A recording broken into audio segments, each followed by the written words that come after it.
नमस्कार. महामंथनमध्ये आपल्या स्वागत. गेले 93 दिवस झाले, आज 94वा दिवस आहे.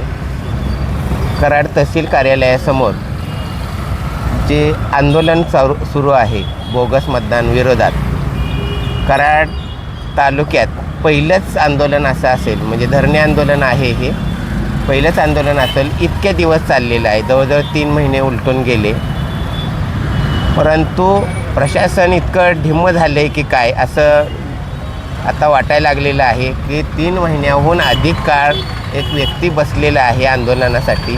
स्वतःच्या मागण्या नाही, जे काही बोगस मतदान झालेलं आहे त्यांच्या गावात झालेलं आहे, त्यांच्या वार्डात झालेलं आहे. कापिल तालुका कराड या ठिकाणी हे सगळा प्रकार घडलेला आहे, परंतु त्यावरती आजही ना कलेक्टर असतील, ना इथले प्रांताधिकारी असतील, ना तहसीलदार किंवा इथले निवडणूक प्रक्रिया अधिकारी असतील, त्यांच्याकडून त्यांना कोणतंही आजपर्यंत हे आंदोलन उठवण्यासाठी प्रयत्न झालेला नाही असं त्यांचं मत आहे. तर आपण त्यांच्याकडूनच जाणून घेऊया. हे आहेत आपल्यासोबत गणेश पवार. आपण आज 94वा दिवस आहे आणि कराड तालुक्यात आजपर्यंत एवढे दिवस चाललेलं हे आंदोलन पहिलंच असेल असं माझ्या पाहण्यातलं तरी आहे. तर तुम्ही याबद्दल काय सांगाल? जे आता माझं आंदोलन आहे त्या आंदोलनाचा आता 94वा दिवस आहे आणि हे जे आंदोलन आहे हे लोकशाही जिवंत ठेवण्यासाठीचं हे माझं आंदोलन आहे. ह्यामध्ये माझा कोणताही स्वार्थ नाही किंवा माझ्या वैयक्तिक कोणत्याही मागण्या नाहीत. ज्या काही चुकीच्या घटना आमच्या कापिल गावामध्ये घडलेल्या आहेत, तसेच महाराष्ट्रामध्ये असतील, सातारा जिल्ह्यामध्ये असतील किंवा भारतामध्ये असतील. आता हे माझं जे आंदोलन होतं ते माझ्या गावापुरतं सुरुवातीला मर्यादित होतं, परंतु त्याची व्याप्ती आता एवढी वाढली की हा विषय मी आता थेट भारतापर्यंत नेऊ शकतो. आणि आपल्या निवडणूक महाराष्ट्राच्या व म्हणजे राज्याच्या व केंद्रीय निवडणूक आयोगाला मी खुलं चॅलेंज करतो की होय, तुम्ही बोगस मतदान व दुबार मतदान वाढवलेलं आहे आणि ह्याचे माझ्याकडं भरपूर पुरावे आहेत आणि हा प्रकार हा तुम्हीच केला आहे, तुमच्या प्रशासनातील लोकांनीच केलेला आहे. परंतु आत्तापर्यंत तुम्ही जे पुरावे दिलेले आहेत शासनाकडे, त्याच्यावरती शासनाने काय भूमिका घेतली?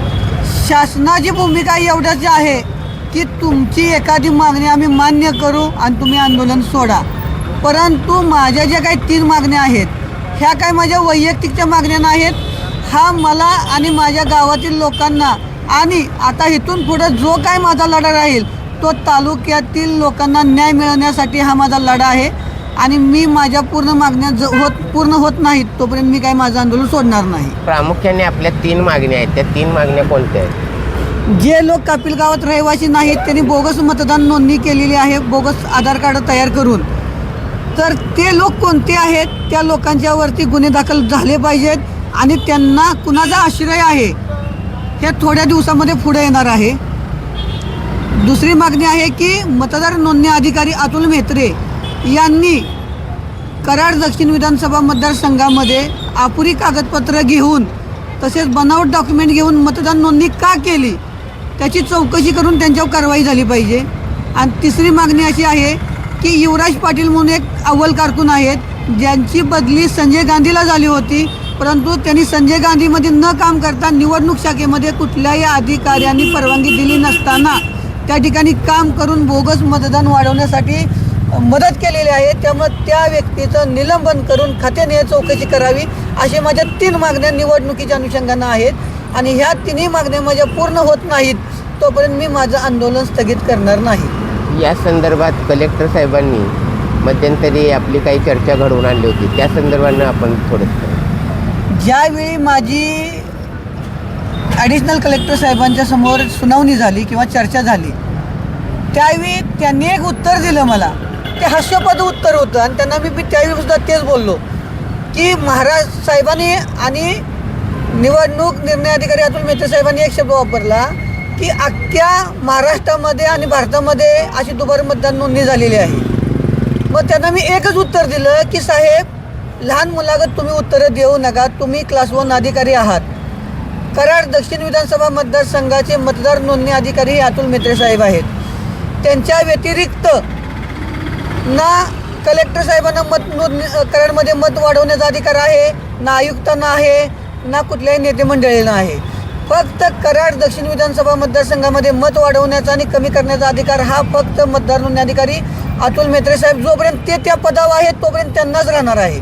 मत वाढवायचं असेल, कमी करायचं असेल, तो अधिकार फक्त त्यांना आहे. याच्या व्यतिरिक्त निवडणूक आयोगाला सुद्धा नाही. त्याच्यामुळं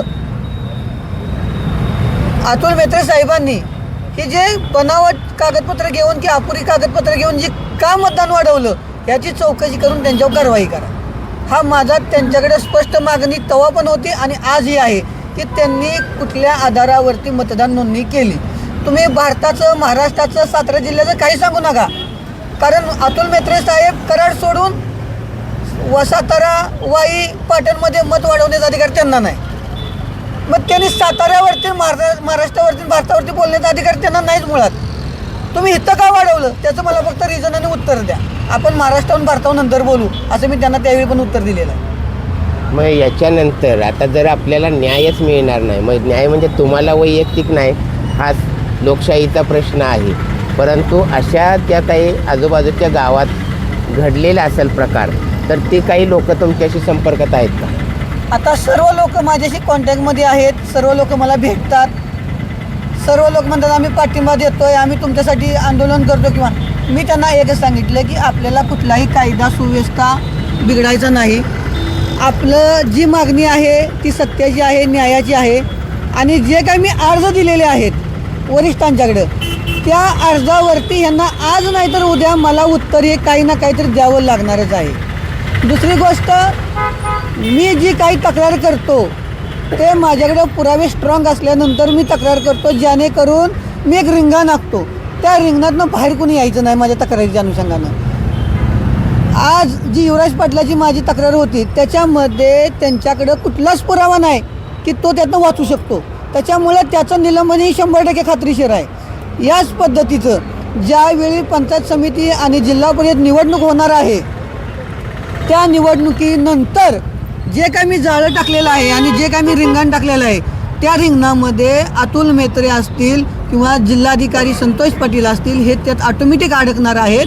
आणि ते पुरावे घेऊन सर्व जे पूर्वीचे पुरावे आहेत आणि निवडणूक झाल्यानंतरचे जे काय पुरावे आहेत हे सर्व पुरावे घेऊन मी लोक आयुक्तांच्याकडून हायकोर्टामध्ये केस, फौजदारी गुन्हा दाखल यांच्यावरती करणार आहे की ह्यांनी कुठल्या कशा भानगडी केलेल्या आहेत. आणि त्याच्यामध्ये ह्यांना मी वाचण्यासाठी एकही संधी देणार नाही. ह्यांना वाटत असेल की मी धमकी देतोय, मी धमकी देणाऱ्यातला माणूस नाही.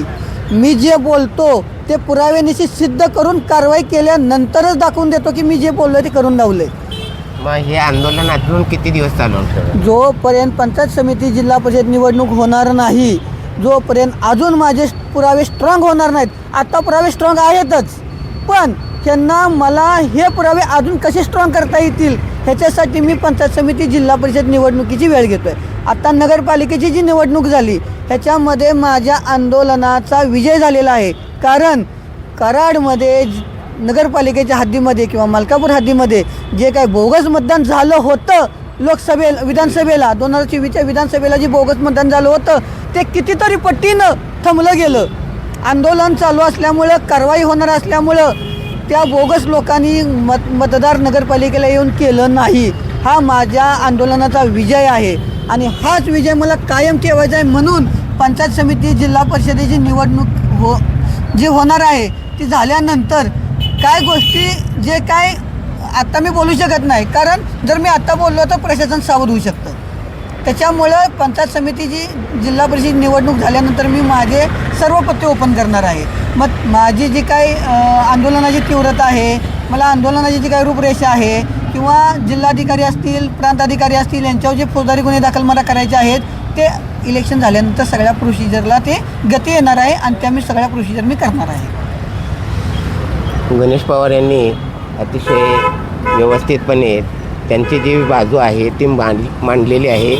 त्यांची जी भूमिका आहे ती आपल्यासमोर मांडलेली आहे.